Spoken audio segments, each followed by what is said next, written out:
Conversamos con la ex viceministra de Minas y Energías, Mercedes Canese. Ella, según lo que maneja, hay algunas objeciones a este tarifazo de la ANDE y asegura que la clase media va a ser la más afectada.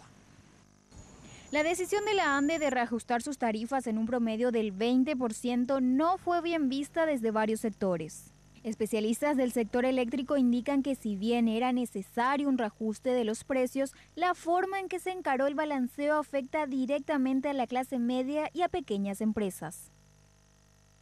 Lo negativo y muy negativo es que realmente es un golpe para la clase media y para los pequeños empresarios, tanto los empresarios que están en el rubro, digamos, comercial, que serían los pequeños almacenes, negocios, tiendas, etcétera, como también los industriales, ¿verdad? Sobre estos tres sectores, digamos, residencial, clase media, industrial pequeño y comercial pequeño es donde más se carga el aumento de tarifa y no debería ser así, ¿verdad?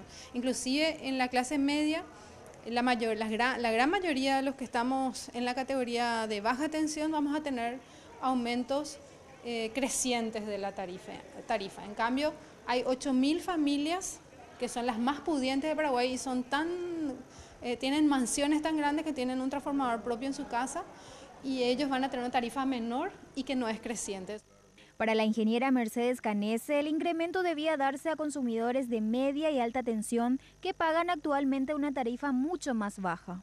Para evitar esta desigualdad de costos, asegura que se debía mantener la tarifa de pequeños consumidores residenciales, industriales y comerciales. Y lo ideal sería que haya tarifas crecientes para el sector residencial de alto consumo, que son estas 8.000 familias que están en media tensión, porque ese sí es un consumo de energía que no es productivo, que no tiene fines sociales, o sea, de bienestar social, y que para la clase media el incremento sea más gradual. No está mal que haya una tarifa creciente porque eso alienta, digamos, al uso eficiente de la energía, pero no puede ser que la clase media tenga que absorber una tarifa creciente y la gente que tiene mayores ingresos no, tenga una tarifa plana, ¿verdad? Y después tampoco tiene sentido que un pequeño almacén pague más por la unidad de energía eléctrica que un gran shopping, por ejemplo. Otro problema que señala la ingeniera es que la renta que genera el país con la exportación de energía eléctrica no es destinada al sistema eléctrico.